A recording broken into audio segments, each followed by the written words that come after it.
Well, good morning, good afternoon, everybody, and welcome and truly across the continent today for another very exciting Exploring by the Seat of Your Pants broadcast. For those of you who are new to us, we are all about bringing conservation, adventure, and science into classrooms around the world, and you are catching us smack dab in the middle of our epic Ocean Week celebrations. Now, June 1st through 8th, it's Ocean Week around the world. Thousands of events, coast to coast to coast, in our country here in Canada, in the United States, everywhere you're keen to have a coastline, we have events on the go. And in particular, we are partnering with the amazing folks at the Canadian Ocean Literacy Coalition for the amazing Ocean Week Canada celebrations. We have partnered with them on an epic series for like 4 or 5 years running, featuring some of the coolest scientists and explorers across Canada. And we are so thrilled to have welcomed back 5 incredible women for this year's celebrations. Now, everything we do is on our YouTube channel, so you can catch this program in like 3 weeks, 3 years, anytime you're keen. And while I've had a lot of fun with our first 3 speakers, I really have, some of my favorite people I've ever brought on, I am particularly excited for today's program because Dr. Andrea Reid hasn't joined us in a long time. She's one of my very favorite speakers we've ever had on the broadcast, and she has gone off to just excel in every aspect of her new careers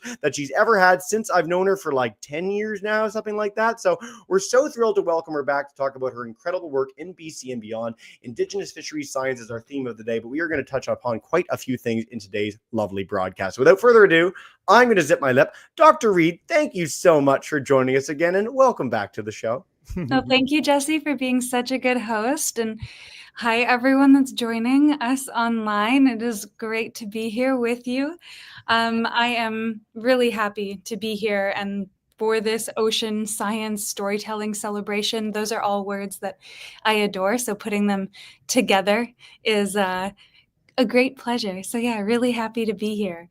So I'm just going to go ahead and pull up a few slides to get us going today, and start just by asking all of you, Willa Willina, how are you? If you would like to respond in the Nisg language, our response is that means good.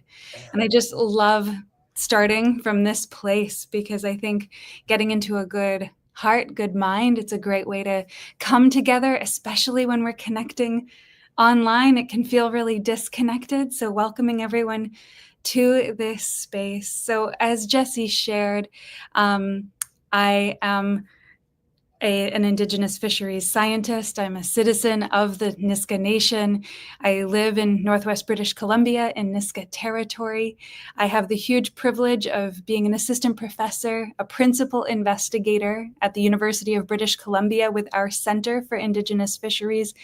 And I just love what I do. So I'm excited to share it with you today. I think it's really key to lean into this idea that ocean science is something to celebrate. And for me, I wanted to start from this like place of joy, because doing work on the water, underwater, from the water is my really happy place. And it really is a great way to bring people together. And so this is something that I've really long known. So while I live in BC now, in my paternal home nation, I was actually raised on Prince Edward Island on the opposite coast of Canada. You can't get much further from the Nass River Valley, home of the Nisg Nation, than Prince Edward Island. But these two far-flung places are united in so many ways. They're both evidently coastal. They are both shaped by fisheries, by water systems. They are really about connecting,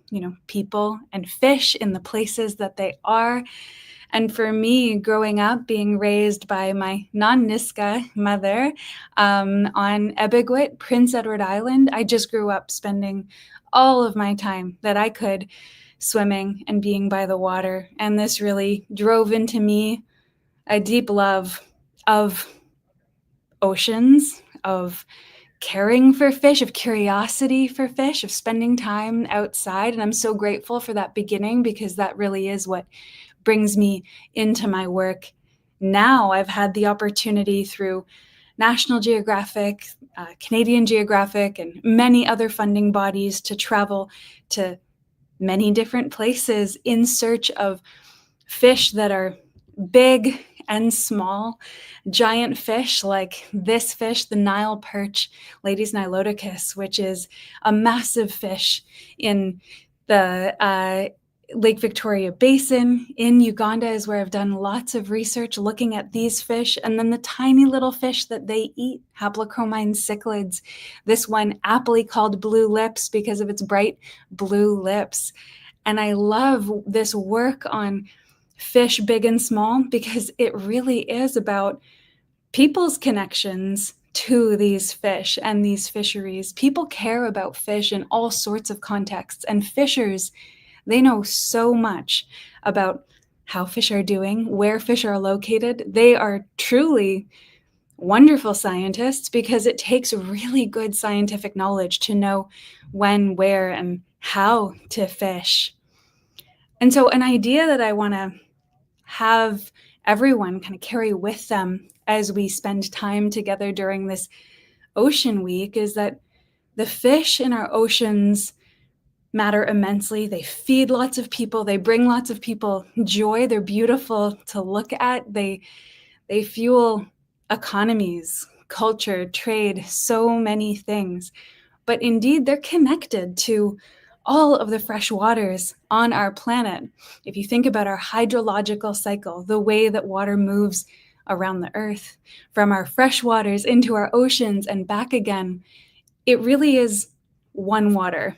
And there's all kinds of stories that we tell ourselves as scientists about categorizing and separating systems. But really, what we do in one place has influence on what we do in another. And so I want to invite us to think about how we think about oceans, whether we think of them as separate from other aquatic ecosystems in Canada and around the world, and really challenge us to think about how our actions, even on land, can have deep impacts far out in the ocean or in our lakes and rivers and inland systems. And for me, there's a couple of fish that really epitomize this marine, oceanic connection to freshwater systems. And those are migratory fish like Pacific salmon. So Pacific salmon, they grow up in fresh waters. They hatch in our lakes and rivers, depending on the species, make their way out to our ocean systems where they go to their feeding grounds. They eat as much as they can, get as big as they possibly can before returning back to fresh waters to spawn and give rise to that next generation. And it's such a beautiful cycle that transports vast amounts of nutrients from the really rich oceans to lakes and rivers that don't have anywhere near as many nutrients. And so this is a powerful way to really bring kind of that connectivity between systems to the fore. And I think a lot of people know about salmon and the ways that they move around the world. They're found throughout many oceans and freshwater systems, from Pacific salmon to Atlantic salmon, so all throughout the northern hemisphere as well as southern hemisphere. But a fish that's less known is a fish that has a very similar life cycle. And this is a fish called ulican, and it's a fish that I love. It's one of my favorite fish. And this fish has the exact same life cycle of starting in freshwater, coming out to saltwater, and returning again as adults to spawn. And these fish are just brilliant and powerful. They are small but super mighty. They're the oiliest marine fish on the planet. So while they only get to be about this big, they really fuel a lot, which is what I'm going to get to here shortly.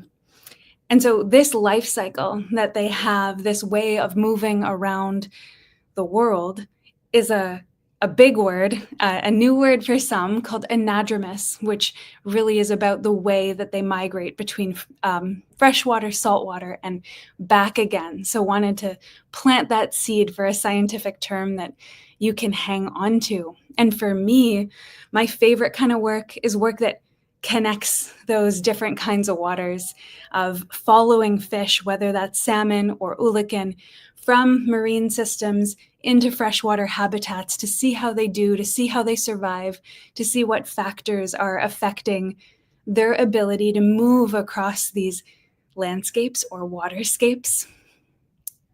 And it's really critical work because how fish move, this influences everything about how we can fish them, when we can fish them.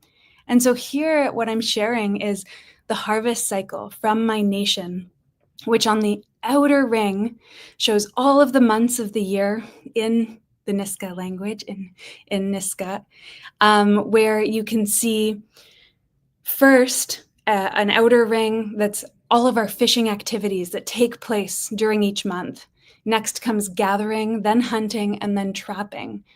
And I love how this has been organized just to show how, we rely at different times of year on different kinds of beings that are found within Nisga'a territory. And it's, these beings that sustain us. And so we need to have really good practices in place in order to care for them. And what always marks me when I look at our harvest cycle is how fish are almost all of the time, right? Every month of this harvest cycle, we see that fish are busy taking care of us. And so we need to be busy taking care of them every month of the year as well. Half of our months nearly are named after fish. And so that's also really, it signifies how critical they are, how central they are for our identity, our culture, our well-being, our economy, our trade, everything that defines Nisga'a culture. So coming back to this really oily being, our ulikin, our sack in Nisga'a, I wanted to lean into the other part of the title for this week, this Ocean Science Storytelling Celebration, and take a minute to share with you a really important story in my community and in my culture about ulikin. And this was related to the Nisga'a Fish Committee by our late president of the Nisga'a Tribal Council, Samogit Chief Lek, James Gosnell. And so it goes like this. One day, near the end of the ulikin run, the ulikin see these great big salmon swimming up Lisms, the Nass River, home of the Nisga'a Nation. And they're swimming as fast as they can. And there appeared to be an urgency in their actions. And so the ulikins say, "My brothers and sisters of our community, why are you in such a hurry?"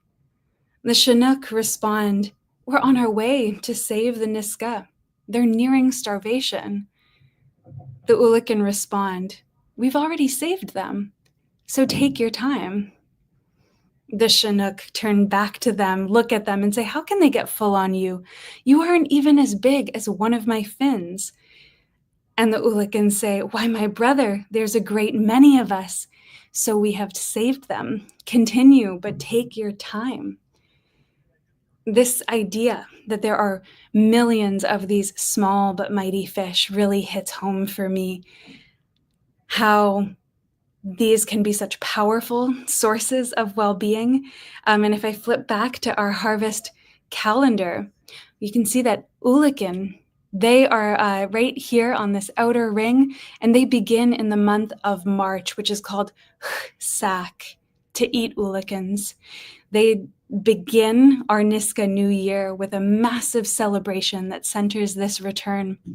And something that our late president said after sharing this story with the Nisga'a Tribal Council, he said, "Science will sometimes say in the near future that fish do communicate with one another."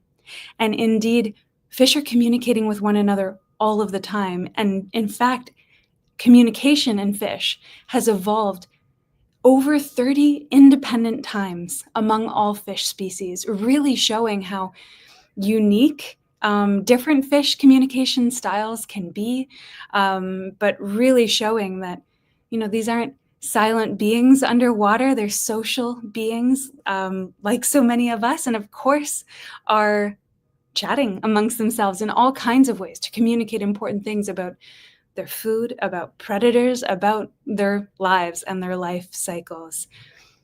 A really interesting thing for ulikin is that unlike salmon, which are these really big-bodied fish that can power their way up the river, they can come up the river as far as they want to, often they're traveling hundreds, sometimes over 1,000 kilometers from the ocean back upstream to where they were born.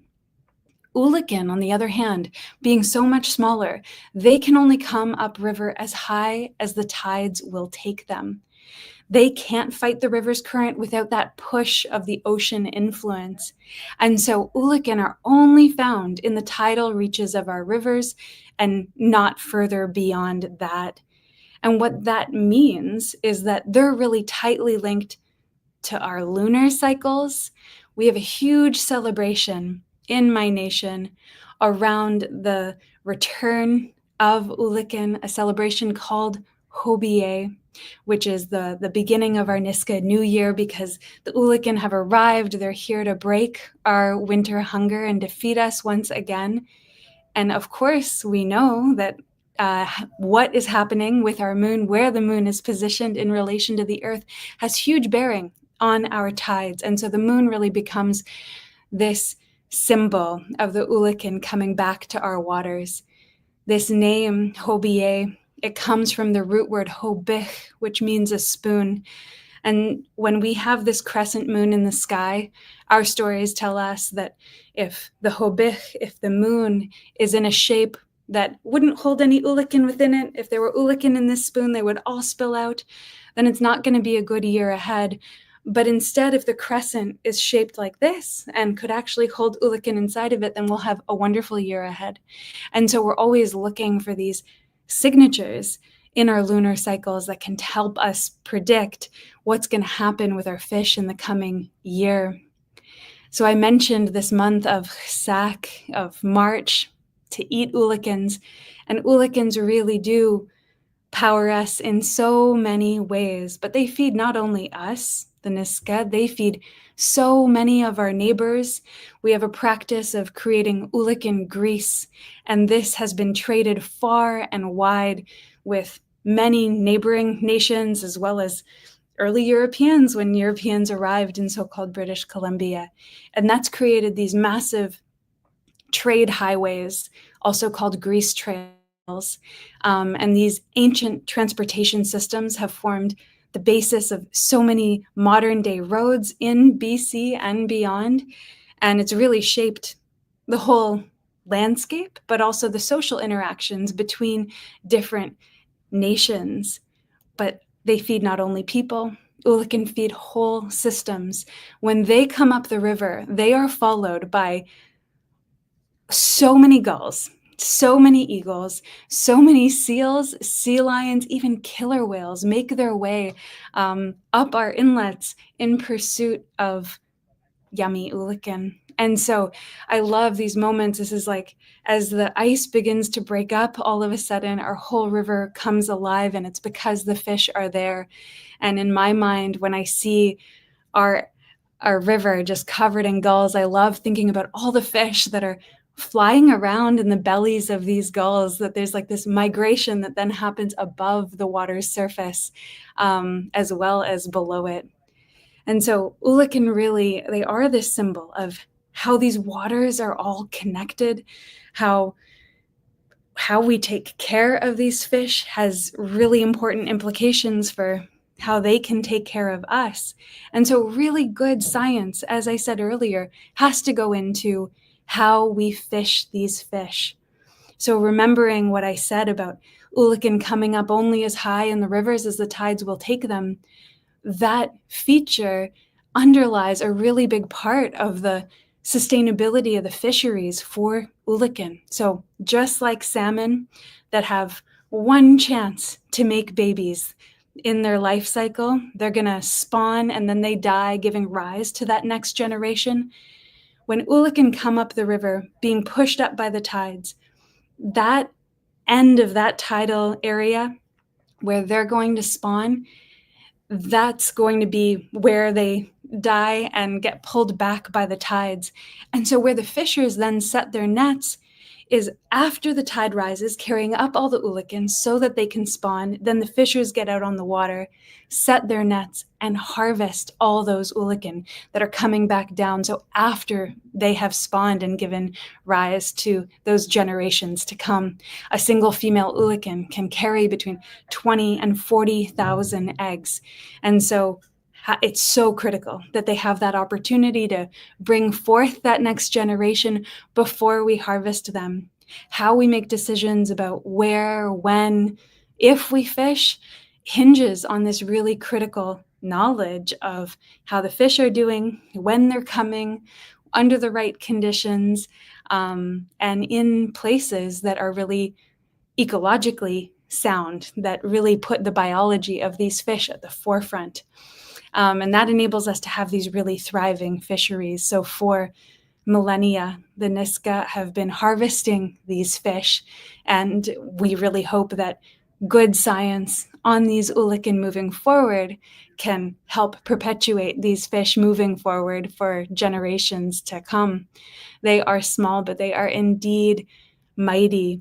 And this is very much a motto for the group that I lead, the Center for Indigenous Fisheries at UBC, where we have majority Indigenous students that are working on really critical fisheries work across so many contexts, working on salmon and ulikin, of course, but also sturgeon and crab and many other beings. And it's really work of this nature that centers care for these fish, that understands that our fisheries that have been carried in all of these different Indigenous territories through time are truly scientific. And by bringing that to the fore, we can care for them better moving forward. That's really what our motivation is. So I'm so glad that I've been able to share a little bit with you about how I've come into my work, about how it is that we go about ours, and why these little fishy beings are so important. And so I'll just end there and say to Nissim, and happy to take questions. So thanks so much. Thank you so much. What a great story. One of the real joys of this entire Ocean Week is that we've had a lot of scientists and explorers on, and you fit that bill those as well. But it's the storytellers that have really spoken to me, and it's just a different way of approaching how you tell a story, how you bring a speech to an audience. And the people with storytelling backdrops or training or ties to their community, it's just they've been the most impactful things that we've had on the broadcast. So thank you very much for that deeply personal tale. And yeah, we're gonna dive in with questions. I am feeling very am. What's the? I always ask this question because when Indigenous languages are brought up, it's often someone will say, like, here's what good is. What is like outstanding? If I feel like $1 million after your talk, what should I say? That is such a Jesse question to ask. Lukwal am, very good. Lukwal am? Okay, that's what I always feel all the time. I think in Swahili it's Bambasana. That's one I remember from the deep in the past. So there you go. Okay, a great first question. What do ulikin taste like? You talked about them being harvested so much. Is there any comparative thing for our kids that might not have ever had a fish like that before? Great question. So ulikin, they are so tasty, but how they taste really reflects how they're prepared. So one major way that we eat ulikin is to put them up on sticks and to put them in a smokehouse and have them be smoked for days. And then when you eat smoked ulikin, digit, we call them, they have this really nice smoky flavor, and you can eat the fish whole. So we eat them head to tail, and they are just so tasty. I think a lot of people compare them to different kinds of fish of a similar size, different kinds of like smelts and herring, but they are truly delicious. But I mentioned ulikin grease being something that we really treasure. And ulikin grease is kind of like, we call it like the olive oil equivalent for the Nisga'a Nation, that people want to put it on bread or on rice or on anything. And it has like this slightly fishy flavor, but it is like this like warm, rich, beautiful oil that we love. Very, very nice. What a beautiful story. And I just, We've got a lot of kids from Southern Ontario today. So I grew up in Toronto, and maybe your family's totally different from mine. But when I was a boy, I barely ate fish. Like, fish to me was fish and chips like twice a year at like a some sort of restaurant. And so as I've gotten older, now I live in Newfoundland. I love fish and chips. I love fish. I love fried lake fish. I love smoked fish. I've had the opportunity to try raw fish in a lot of different contexts. And I just think it's really worth noting for our audience that a huge proportion of the world lives every day on fish. Like, fish is the most pervasive protein on this planet, whether it's aquaculture, whether it's harvested from the sea, harvested from lakes. And so, like, if you think about African coastlines, Asian coastlines, Japan is a really classic example of the world. Like, fish really makes a lot of the world go. In Newfoundland, we're really connected to it. And so I really encourage you, think about fish in a different way. If you've never thought about them that way before, do a little bit of research on your own. If you ever get the chance to try something like Oolakan, do, and hopefully you love it. And if you don't, that's okay too. Just be adventurous in how you engage with food, because it really does change your perspective on things. So thank you so much for that beautiful answer. On the conservation front, which we've been talking about a lot this week, are Oolakan endangered? Are they vulnerable? Do we have a conservation status for them? Are they increasing? Do we know any of that detail yet or no? Yeah, another great question. So Oolakan have been listed as endangered in a lot of their range. So Oolakan used to be so numerous, from California all the way up the coast to Alaska. It's even said that the state of Oregon gets its name from Oolakan, a version of saying Oolakan. And that's how important they were, but have altogether disappeared from so many of those systems. So for that reason, they've been listed as endangered by COSEWIC, the Committee on the Status of Endangered Wildlife in Canada. But a really important thing to note is that when that listing was shared in 2011, 2012, something that my nation did was to really push back against that listing for us, because while Oolakan are in low numbers in so many areas, because of how much we are connected to them and care for them and make sure that our fisheries can happen in sustainable ways, it really matters to us that they remain plentiful. And so in our system, they still return in really high numbers. And so we've worked really hard. Well, my nation has worked really hard. The Nisg Fish and Wildlife Department has worked really hard to get really good data on Oolakan coming up our river and to share that back with COSEWIC. And so that led to a relisting for Nass Oolakan. Wow. So now they have the status of being of special concern. We're keeping an eye on them, absolutely. But if we list them as endangered, it undermines our ability to fish them. Yep. So we need to have these conversations in balance. We care about their conservation, but we're also a part of that conservation, and having them listed as special concern can elevate their status while still enabling our really critical fisheries and our systems of care to continue for them. Your answer to this brings up something that I'm just going to do a personal story of my own in honor of your storytelling lead-in. When I was a boy and I heard about stories like this within Canada, I heard about, oh, there's an endangered species like a polar bear, or there's a seal hunt and Indigenous communities are doing this. When I was a boy, thought, how awful, how terrible. They're hurting this species. Oh, we've deemed they're endangered. Why does this community feel like they're separate and different? And it's been the biggest perspective shift in my life. And I think it really is important for our classes to know is that you can have firmly held beliefs. And when it comes to conservation, we get stories from kids a lot about why are we doing this? What's going on? We should never hunt. We should never fish.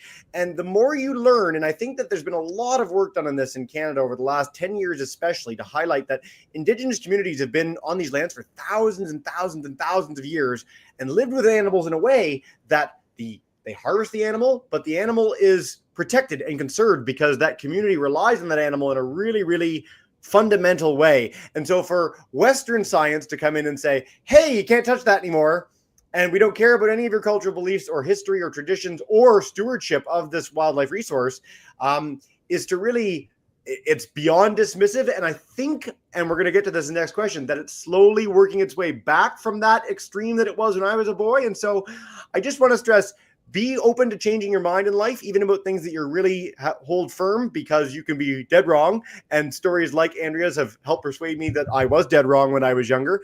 And so on this note of sort of Western science Nisg Nation Indigenous fisheries across Canada. How are we doing? Because as a person who has no traces to Indigenous communities, it seems like we're doing better, but you might have a quite different perspective. So it looks like let us know what's the deal, broad strokes. I know that's a huge question. Are we doing better connecting or no? Just to connect to your comment first before I answer that question, is I think it is really critical. In so many cases, Western science has set up this idea that in order to protect nature, humans need to not be a part of it. We need really big protected areas that excludes people from the picture. And what that leads to is a world where people are really disconnected from those systems. And over time, they don't care about them because they don't have that connection. Ulukan are very much a reflection of that. They've disappeared from so many systems across the Pacific because there's no big commercial industry around Ulukan. They've not been identified as like fish to care for, to connect with, and they've just been really overlooked. And so one of the major driving forces behind their declines, I mean, there's many things, there's climate change, there's many considerations, but they've been a key component of bycatch in shrimp trawling fisheries in the many millions.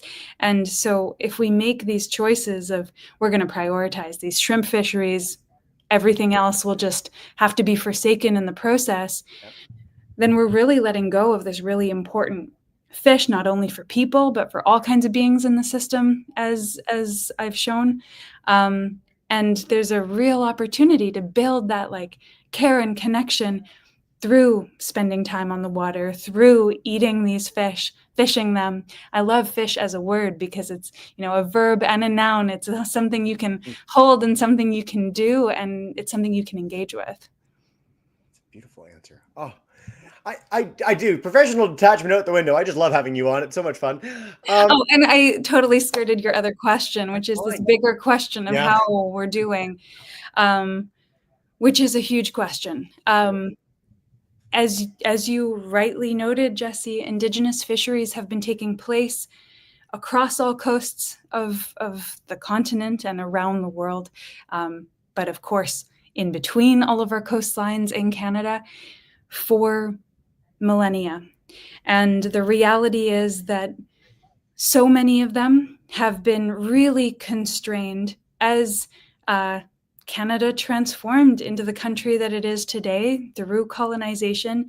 Many Indigenous fisheries activities have been banned or prohibited because of these conservation concerns and also because of these deep commercial interests in building up fisheries for other segments of society rather than for Indigenous communities. And so what we see across a lot of Canada is that Indigenous fisheries have been often really suppressed. They have not disappeared. They are still here and they are present, but for many, they're not visible because of this history and this reality that so many communities are dealing with. And so the work for us now is to make what's been rendered invisible visible for everyone, that these are really important connections that have long been there. In some cases, they're below the surface, and we can do some work to bring them up and make these interrelationships known to more people, because not only does this bring forward, better science, because Indigenous peoples have been working with and for these fish for a very long time, but it also brings in these dimensions of equity and justice and what's right in this country. What a beautiful sort of value proposition around the whole thing. And anyway, again, beautiful answer, Andrea. Thank you so much. A bit of a simpler one or a very hard one. I actually don't know the answer to this. So we always talk about salmon or fish coming back up to the same river in which they spawned. So they must make mistakes is basically the essence of the question. Like occasionally they've got to go up a different river. Otherwise they'd all start in that same river. So do we have a sense of how often that happens? Or I know it's very big and broad and we might not even have the data for it, but anything you can share. Yeah. That behavior known as straying is more and less common depending on the species of salmon. And so if we look at a salmon species like sockeye, they love to go almost exactly to where they were born, which is a remarkable feature, to be born in a lake and to migrate thousands of kilometers away and somehow find your way all the way back to that general location. It's such an impressive feat. And stray rates for them of just finding their way into a new system, they're pretty low. I'm going to have to ballpark this, but approximately like 5% stray rates is what is on my mind. But I would need to double check the literature on that. But for some species of salmon, it can be a lot higher. If we think of pink salmon that operate on a different life cycle, they return more quickly than sockeye. They spend less time in fresh waters initially as babies, so they have a little bit less imprinting of that system potentially.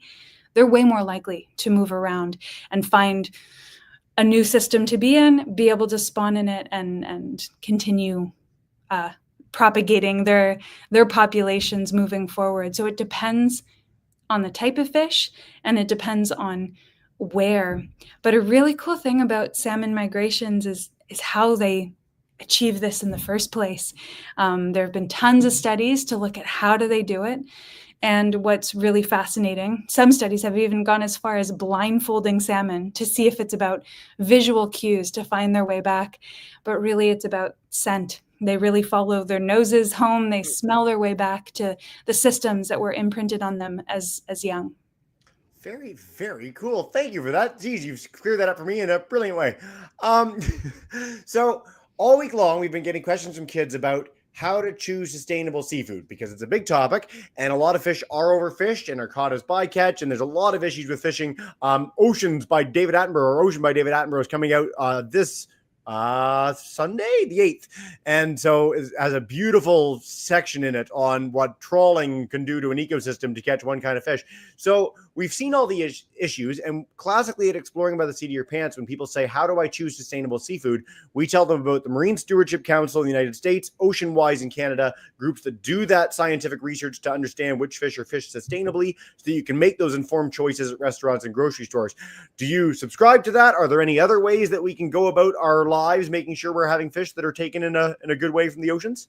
Yeah, I think those certification processes are a really good start. It's a really good way for you to ensure that there's been some work looking at where these fish come from and how those fisheries are doing. So it's a great place to begin, especially if you're living in a city and don't have options to be super choosy. Looking for those 2 certifications is a great way to begin.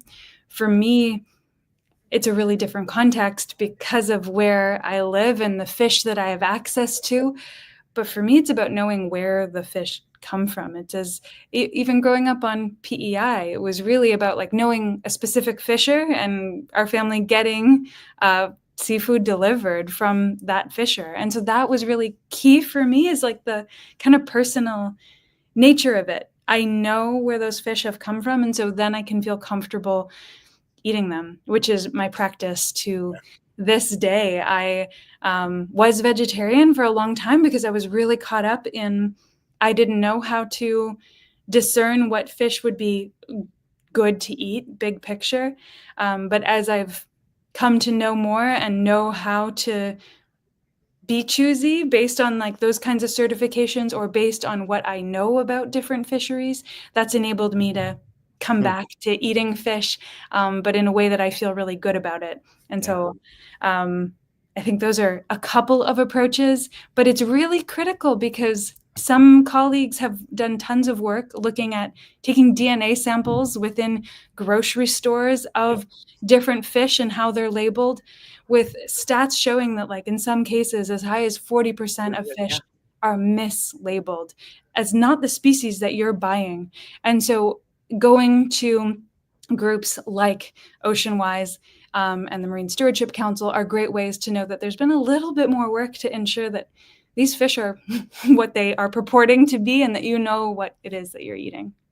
That's fantastic. So we're going to pass those along to all our classes. Again, you can check those out. We've got a Canadian and American audience today, but look for little logos in your grocery store, restaurant. I've seen them increasingly around Canada, so it's really nice to see that that's taken off in a lot of places, and it really does help you make an informed decision because good fish caught well is delicious. We have a sushi restaurant right down the street with a Japanese chef, and it's amazing. The joys and the more that you ask these questions, the more that people are going to see that that's a need. If you're in a restaurant and you ask, where are these fish from? How do you source them? They will give you an answer, and that can help you decide if it's the right choice for you. Thank you so much for that. Absolutely. We're going to do one more question, and it's a personal question because your story personally is such a unique and fascinating one. You talked about going from PI when you were born to the Nisg Nation now, but when I met you, you had done international work. National Geographic, Canadian Geographic, Explorers Club are all lauding you. Like you could have very well gone into like, I'm going to go to New York and I'm going to do big things internationally. And instead, you chose to go back to British Columbia, your Nisg Nation. You've built up a beautiful Center for Indigenous Fisheries in such a profound way. And you've become sort of local, well-deserved star doing incredible stuff that has import all around the world, but from a real local perspective. So I'm just curious, how does that shift change your life? It seems to be the undercurrent of everything you've shared with us today and seems to have really fulfilled you in the deepest possible way. But any way you'd like to answer this before we wrap up, I'd love to hear your thoughts. Well, that's a great question. I mean, Indigenous peoples, as Jesse's already made clear, exist around the world, right? Like there's hundreds of millions of Indigenous peoples around the world that exist in over 90 countries, that are connected to over 3,000 different languages. We are extremely diverse. And so a lot of these conversations have a global context and a global impact because this is a shared reality for many, that there are these deep connections to fisheries, that there are these global conversations happening about Indigenous rights broadly, Indigenous fishing rights specifically. But all of these global conversations are really locally based. In all of these contexts, it's about different cultures' connections to their lands and waters. And that really is the source of the inherent rights that Indigenous peoples hold around the world. And so for me, it's about this like local engagement that is really critical to doing this work well. We can connect it to global conversations and we can use platforms like this to share it far and wide, but the responsibilities, they're really at home. And so for me, being able to set myself up in this way to even do my position at the University of British Columbia from my home in Lac Altsep means that I can orient my work in a really different way that truly centers community context and community knowledge and doesn't allow myself, I think, to like drift too far away from those priorities, that awareness, that like on the ground and on the water knowledge that really needs to be at the forefront of these conversations. I couldn't have thought of a better answer if I possibly tried. I want to note, I don't think I've ever said this to you, actually. We're live broadcast, but my wife and I moved from Toronto to Corner Brook, Newfoundland. And in part, my willingness to do that and drop everything and all my friends at the drop of a hat was that you went and did what you did. And I said, oh, well, she did it. So it's possible. So you've shaped a life very personally as well. And I'm sure have convinced a lot of kids to think differently about their ecosystems, Canada, fisheries, and more in this delightful broadcast. Andrea, thank you so much for joining us. Well, thank you for being such a wonderful and gregarious host, Jesse. Gregarious. I haven't called gregarious in a long time. Sorry, I just really that tickles me. Thank you. I do try. It's been a really wild ocean week. I really encourage our classes. Share this program with your family and friends. It's on our YouTube channel. Check out oceanweekcan.ca for all the events that have happened, are still happening, and the Canadian Ocean Literacy Coalition, who made this all possible, really does the best job of anyone in Canada at uniting, bringing together amazing people like Dr. Reid to share their work and doing cool stuff on behalf of wildlife and ecosystems coast to coast to coast. So with that, we'll say farewell. Thank you so much for joining us and have a wonderful rest of your day. Stick around after we're done live. Bye for now, everyone. Thank you.